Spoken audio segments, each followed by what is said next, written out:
Je vais commencer. Donc, je m'appelle Jean-Pierre Bringard, je représente la société Cineos. Le thème de la conférence, ce sera en trois parties. Quelle activité commerciale sur Internet? Quelle est l'activité commerciale que vous pouvez faire sur Internet?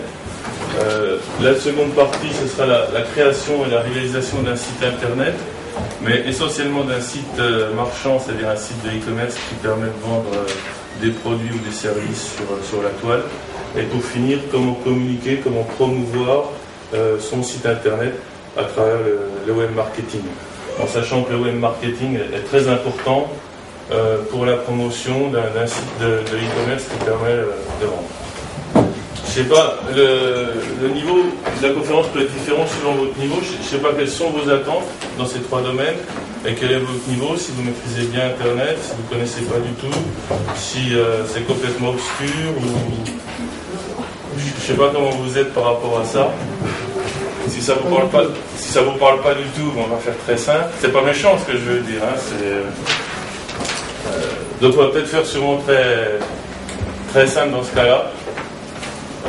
Et puis surtout, si vous avez des questions, réponses, on a deux façons de faire. Soit on les pose au fil de l'eau, ce qui peut être intéressant, pour pouvoir un peu faire un échange au cours de la conférence, soit à la fin. Plus facile pour moi à la fin, par contre je préfère qu'on me pose des questions au fur et à mesure. Voilà, c'est comme vous le sentez. Donc là on est en train de filmer aussi parce qu'on va transmettre sur internet la conférence, donc c'est pour ça que je suis là, tout animé, va passer les PowerPoint, les slides des PowerPoint. Ce que je vais commencer par quelques chiffres clés sur internet, c'est-à-dire l'intérêt d'internet aujourd'hui par rapport à différents médias qui sont le cinéma, la publicité, la télévision, la radio, qui sont des outils de communication et de promotion.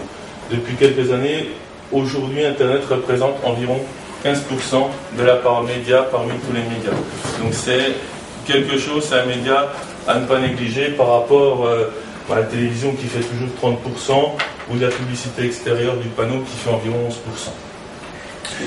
Oui. Est-ce qu'on pourrait avoir le montage sur le clé USB Oui, je l'ai laissé sur l'ordinateur, après je l'ai sur la clé, je peux vous le donner, ou la boutique de gestion peut vous le donner. Avec plaisir. En termes de chiffres, c'est des chiffres de juillet 2007, ils sont en augmentation par rapport à aujourd'hui. Là, c'est des chiffres qui sont consolidés. 16 millions de foyers français, on est 66 millions en gros en France, pour situer. 16 millions de Français sont équipés d'ordinateurs multimédia avec des images, du son, de la vidéo, etc. Au niveau de l'accès Internet, on a 46% des foyers qui sont équipés par des accès Internet. Un foyer sur deux. En visiteurs quotidiens, 12 à 13 millions environ d'internautes français consultent le net chaque jour. Il y en a qui vont rester 5 minutes pour consulter leur messagerie Gmail, Wanadoo, etc. Et il y en a qui vont rester plusieurs heures. Ça, c'est un intérêt au niveau de l'Internet de savoir ça. C'est-à-dire que vous avez une audience importante. Si vous faites un site Internet, vous risquez d'avoir une audience qui est importante. Pour les gens qui souhaitent faire du e-commerce, quelques chiffres. Une vingtaine de millions de Français achètent sur Internet. Ils peuvent acheter pour 5 euros, 15 euros. Le panier moyen par an, c'est environ 150, 200 euros par an français. 17 000 sites marchands français, c'est beaucoup. Ça ne veut pas dire que les places de marché, que tout est pris en termes de places de marché, il y a encore de la place pour d'autres sites e-commerce.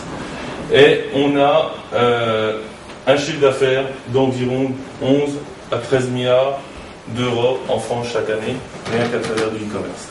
C'est-à-dire des sites internet qui vendent sur internet soit à des particuliers, soit à des entreprises. Mais tu peux continuer. Ouais. Alors, ça me semblait intéressant aussi de vous montrer la pénétration d'Internet par rapport à des foyers. Là, c'est des foyers américains. La télévision, pour atteindre 25% des foyers américains, a mis 35 ans. Le téléphone, pardon, a mis 35 ans. La télévision a mis 26 ans. Et le web, pour atteindre 25% des foyers américains, a aujourd'hui mis 5 ans. Donc, de plus en plus, on atteint de plus en plus facilement différents foyers.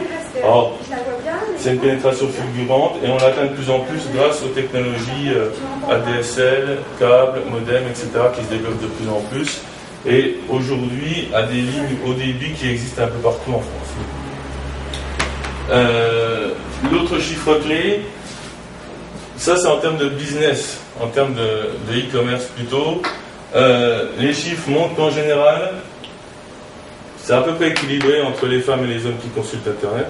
Ça, c'est pour vous permettre, si vous ciblez du e-commerce, de savoir qui vous allez cibler. C'est à peu près équilibré. On se rend compte qu'on a des gens de notre âge, 35-49 ans, qui sont très internautes. C'est une des grosses catégories. Les jeunes arrivent aussi de plus en plus. Et plus la population va vieillir, plus il y aura de jeunes qui consulteront Internet. Enfin, plus il y aura de vieux qui étaient jeunes qui consulteront Internet. Et c'est les classes socio-professionnelles, c'est du plus, c'est-à-dire, bon voilà, un peu cadre, un peu dirigeant, un peu technicien, etc. C'est plus cette partie-là qui utilise Internet. Ce qu'on vend sur Internet, ça peut être intéressant pour des gens qui veulent faire du e-commerce. Les biens les plus achetés, c'est, je ne sais pas si vous le lisez correctement, c'est les biens culturels, les voyages et le tourisme, l'habillement pour adultes, les jeux, les jouets, l'informatique. Voilà en gros les points importants.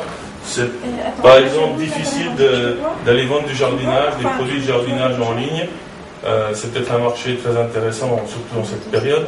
Par contre, c'est peut-être un gros investissement de créer son propre site de e-commerce et d'essayer de vendre des produits de jardinage si ceux-ci ne répondent pas aux besoins des internautes. Par contre, dans les biens culturels, si vous avez du e-commerce, vous créez votre propre site internet, là vous aurez sûrement plus d'internautes qui achèteront, parce que vous avez déjà une plus grosse demande. C'est les points qu'il faut prendre en compte si vous créez, je ne sais pas dans quelle situation vous êtes, mais si certains d'entre vous souhaitent créer du business sur internet et souhaitent même créer une activité de vente, je crois que c'est bien de savoir qu'est-ce qui se vend sur internet. Voilà, ça c'était les chiffres clés. Je ne sais pas si vous avez des questions là-dessus, si ça vous surprend, si vous souhaitez des précisions. Non, ça va bien. Ce qu'il faut retenir, c'est que c'est un média important et qui est porteur de business. Je me mets là ? Oui. Je dis bonjour à la caméra. Maintenant, sur Internet, il y a plusieurs façons de faire du business pour différentes entreprises. Je ne parle pas de sites de e-commerce. Vous le savez peut-être, il existe des places de marché sur Internet qui contiennent des appels d'offres, soit publics, soit privés, que vous pouvez consulter et ces appels d'offres, vous pouvez y répondre. Il y a d'une part les portails fournisseurs. Si dans Internet, vous tapez dans Google, qui est le moteur le plus utilisé, SourcingPart, vous arriverez sur une place de marché qui met en relation des donneurs d'ordre et des fournisseurs. Les donneurs d'ordre déposent dessus, sur ce site, leur appel d'offres, leur demande, leur expression de besoin, et le prestataire répond à cette demande. Alors après, il est sélectionné ou pas sélectionné. Vous avez aussi, donc ça c'est des portails privés, gérés en général par des entreprises, ou alors c'est des portails privés qui regroupent plusieurs entreprises qui proposent leur appel d'offres sur ce site. Vous avez aussi des portails institutionnels, genre le journal officiel, des appels d'offres, des collectivités, etc. Le BOAMP, où tous les appels d'offres des collectivités sont publiés en ligne et vous pouvez consulter ces appels d'offres et y répondre. Alors y répondre comment ? Il y a deux façons. En général, vous téléchargez l'appel d'offres avec son contenu, l'expression des besoins, les documents administratifs, et vous pouvez y répondre soit par écrit et envoyer votre réponse par courrier postal, soit y répondre sur Internet à travers des sites spécialisés avec des trucs cryptés, de la sécurité, etc. La tendance aujourd'hui étant même pour nous, prestataires NTSC, de répondre sur support papier. C'est une habitude qu'on a, on a peut-être un peu plus confiance, je ne sais pas. C'est peut-être un peu moins complexe, parce que quand vous répondez sur Internet, il faut des clés cryptées, etc. Là, uniquement, vous téléchargez le document et vous y répondez d'une des deux façons que vous souhaitez. Ce Ce qui se fait beaucoup aussi, vous avez des sites privés qui mettent en relation des clients et des prestataires, où là vous avez toutes sortes d'appels d'offres.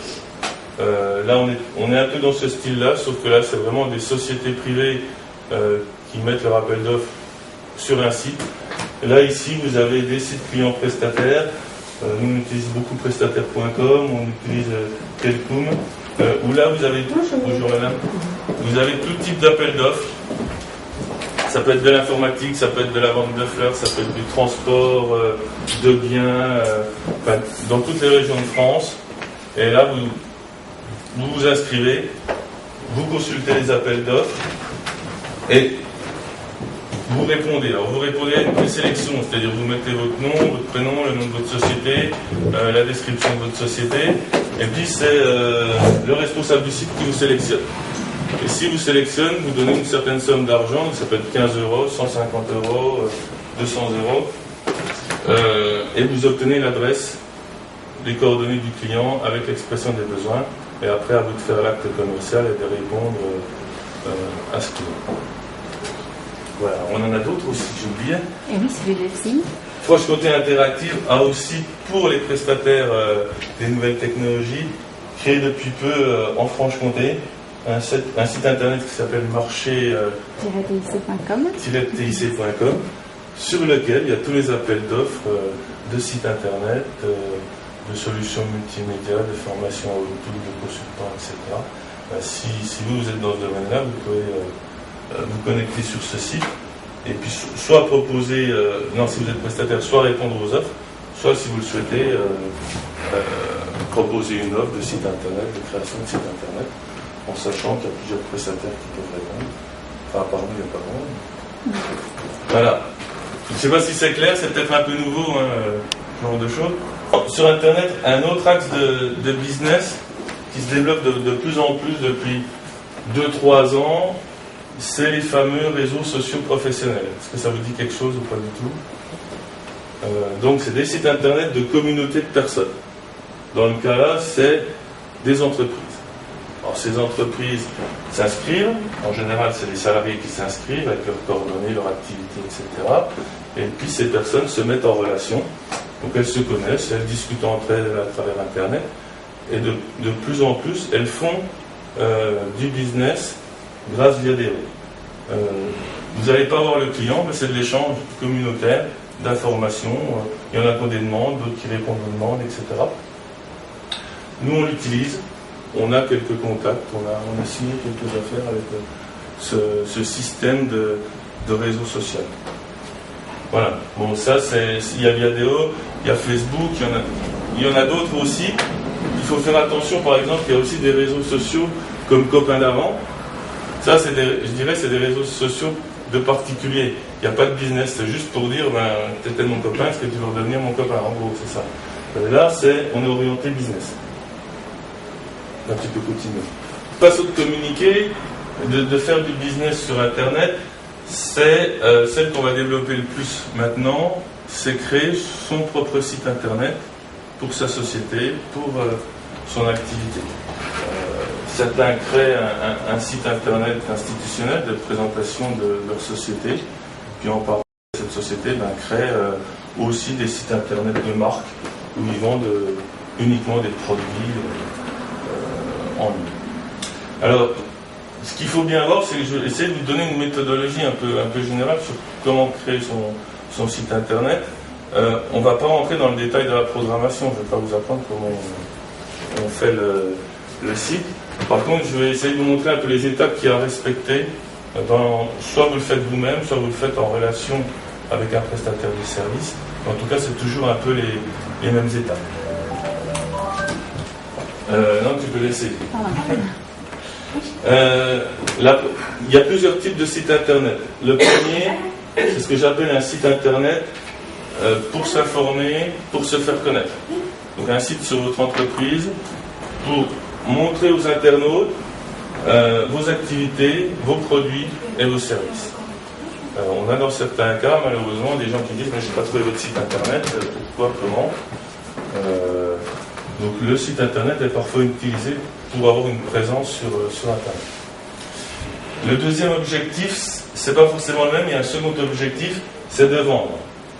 Vous pouvez vendre des produits en ligne qu'on appelle commerce électronique, ça peut être comme le site qu'on a fait là, des tables de massage, ça peut être des accessoires de moto, ça peut être comme pour le musée Peugeot, des petits ours, des petites voitures, etc. Vous vendez en B2C, c'est-à-dire de l'entreprise vers des clients particuliers. Vous pouvez aussi avoir un autre objectif qui est de vendre, mais de vendre d'entreprise à entreprise. C'est important de préciser ces objectifs. Vous n'aurez pas. Pourquoi ? Parce qu'il n'y aura pas la même démarche de création, de conception et de réalisation du site, suivant à qui on s'adresse. Je donne un exemple. Si vous adressez à des particuliers pour vendre, vous aurez une charte graphique orientée particulier, grand public, genre Fnac, La Redoute, 36, vous voyez, vraiment quelque chose orienté vers le grand public. Si vous vendez à des entreprises, vous serez plus avec une charte graphique entreprise. Puis la troisième chose qu'on peut faire sur Internet avec un site, c'est de proposer tout simplement des services de SAV par exemple, des services de transport de biens, différents types de services, de la mise en relation de personnes. Voilà, la première chose à faire, c'est de savoir quel est l'objectif que vous voulez faire avec votre site Internet.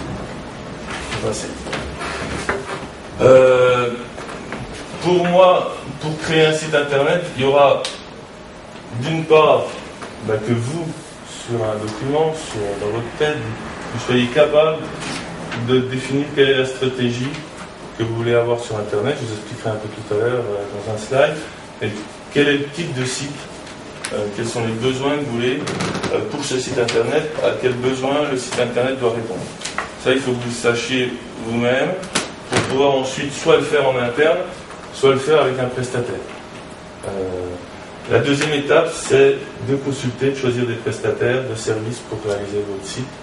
Vous pouvez choisir des stagiaires, enfin, plusieurs façons de faire. Nous, le plus, c'est normal, enfin, que vous choisissez des prestataires. À titre d'information, Franche-Comté Interactive, qui est le syndicat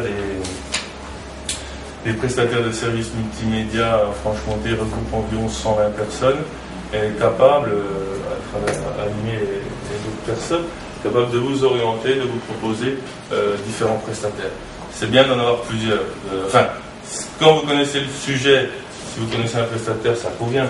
Mais si vous ne connaissez pas, c'est bien d'avoir plusieurs prestataires, d'en choisir qu'un, de pouvoir discuter avec plusieurs pour vous faire une idée un peu qu'est-ce que c'est qu'Internet, quel est celui qui me semble bien, qui ne me semble pas bien, etc. Après, la troisième étape, peut-être pas la plus facile et c'est peut-être une des plus faciles, c'est la conception et la réalisation du site.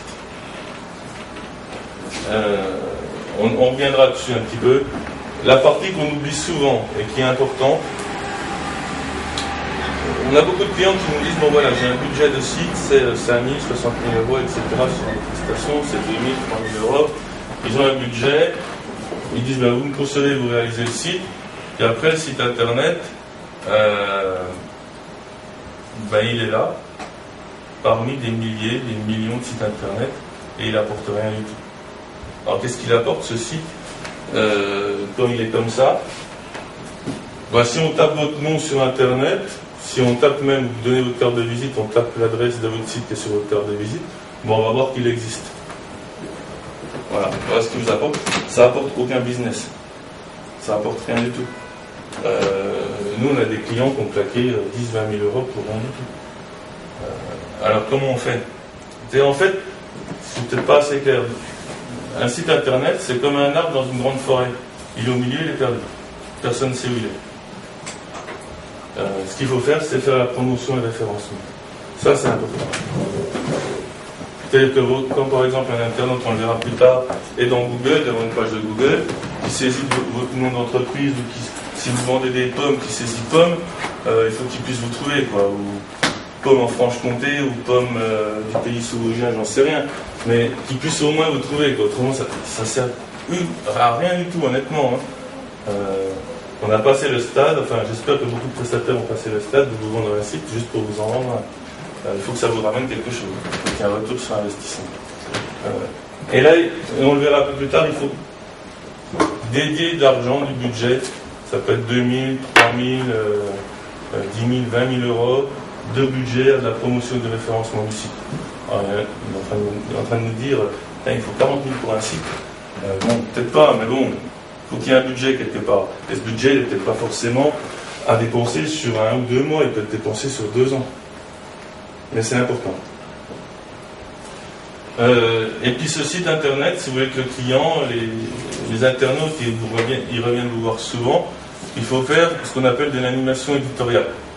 C'est-à-dire qu'il faut changer régulièrement les contenus de la page d'accueil, les contenus du site, les actualités. Si vous vendez du site de e-commerce, il faut mettre en promotion vos nouveaux produits.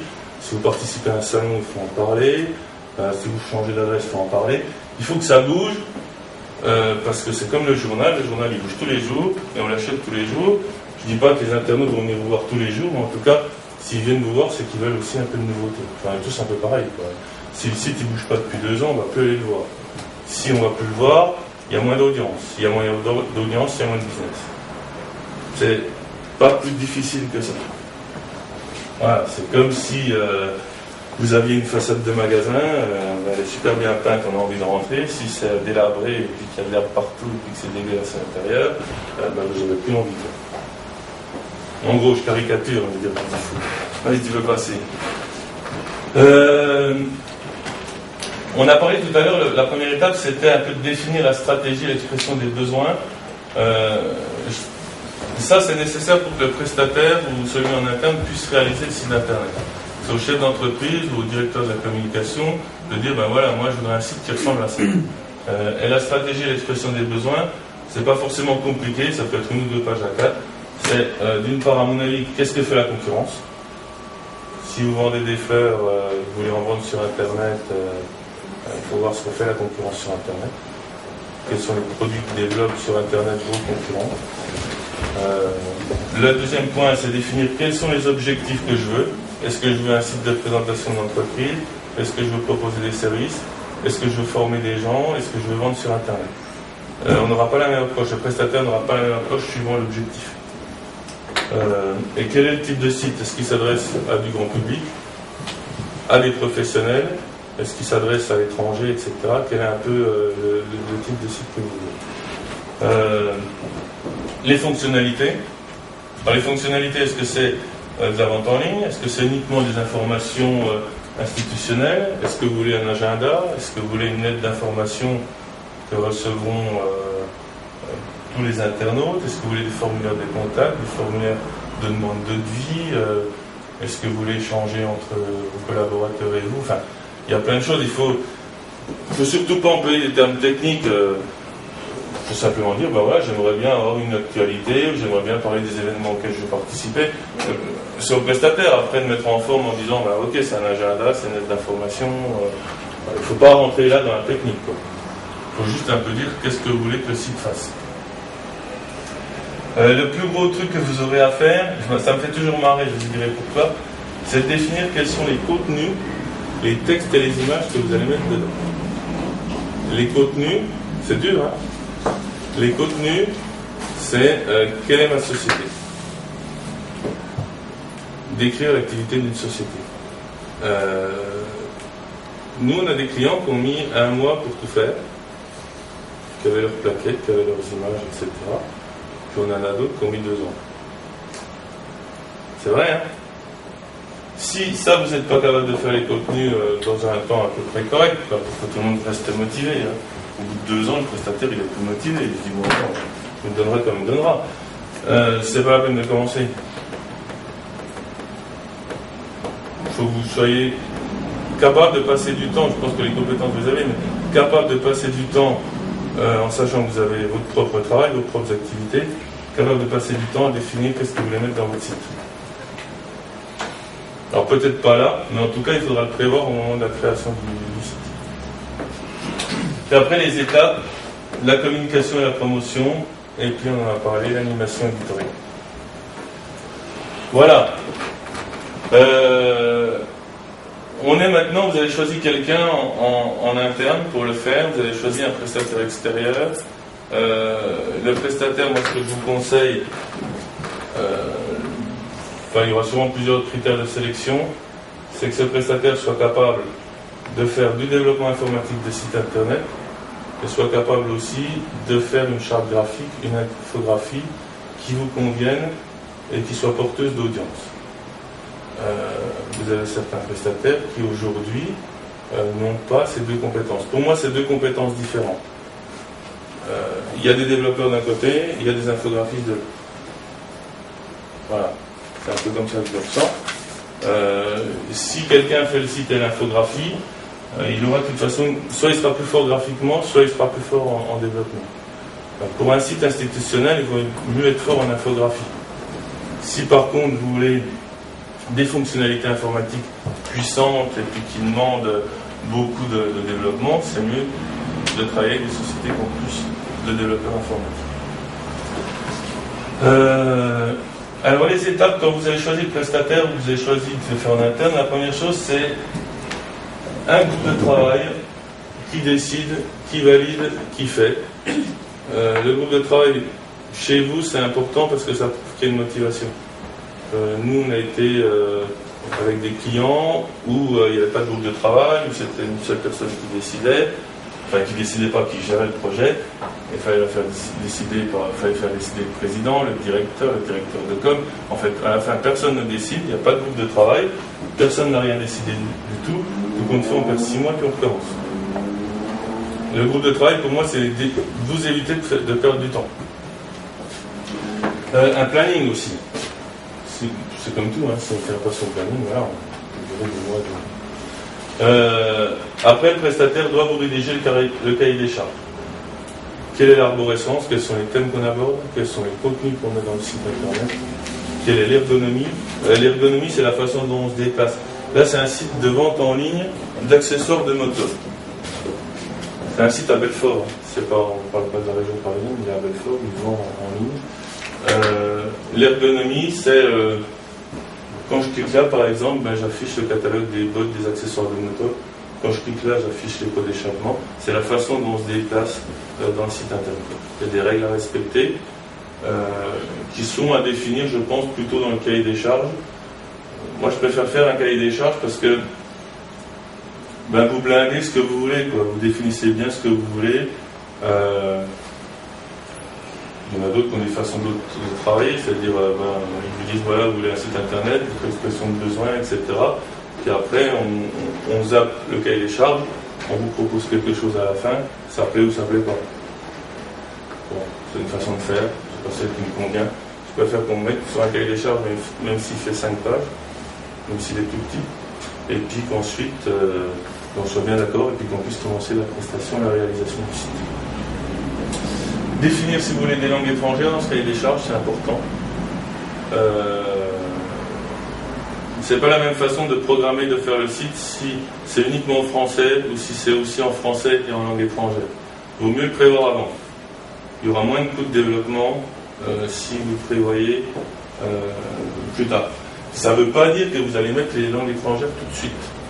Vous pouvez très bien faire un site internet uniquement en français et 2 ans après mettre les langues étrangères, en général l'allemand et l'anglais le plus souvent. Mais ce n'est pas une obligation de le faire tout de suite, c'est prévu. Après la réalisation de la charte graphique, ça c'est mieux. La charte graphique, c'est à vous de définir avec le prestataire ce que vous voulez. C'est vos goûts, vos couleurs, vos activités, vos cibles. Il vous fait une maquette, il en fait 2, il en fait 3, mais il vous trouve un site. Des fois ça passe tout de suite. Puis des fois il faut 2-3 maquettes. En tout cas, moi je pense qu'il y a vraiment dans ce cahier des charges et la réalisation de la charte graphique, il faut vraiment se mettre autour d'une table et vous en tant que client dire je veux telle sorte de site, telle charte graphique, regardez tel concurrent il a fait ça, ou ça me plaît mieux, etc. L'exprimer vos besoins, et puis après le prestataire vous propose quelque chose. Ça c'est important au niveau de la charte graphique. C'est votre vitrine sur internet. Si vous mettez des petits chats qui sautillent, on pensera que vous vendez des petits chats qui sautillent. Si vous vendez des motos avec des belles motos, des beaux visuels, là-dedans il y a des vidéos, il y a du film, il y a du son, ça donne envie plus. Enfin aujourd'hui, je préfère le dire, vous avez tous connu les sites un peu PowerPoint, les clipart, les machins à la con là, qui font les Mickey House. Ça, c'est pas vendeur. Enfin, ça, voilà. C'est plus là.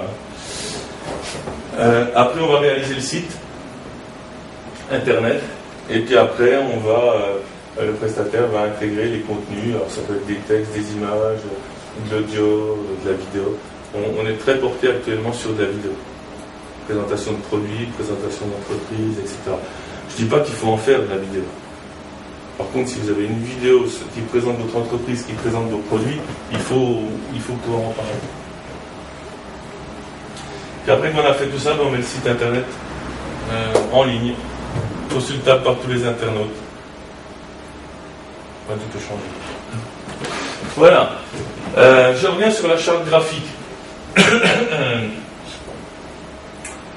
C'est juste comme ça.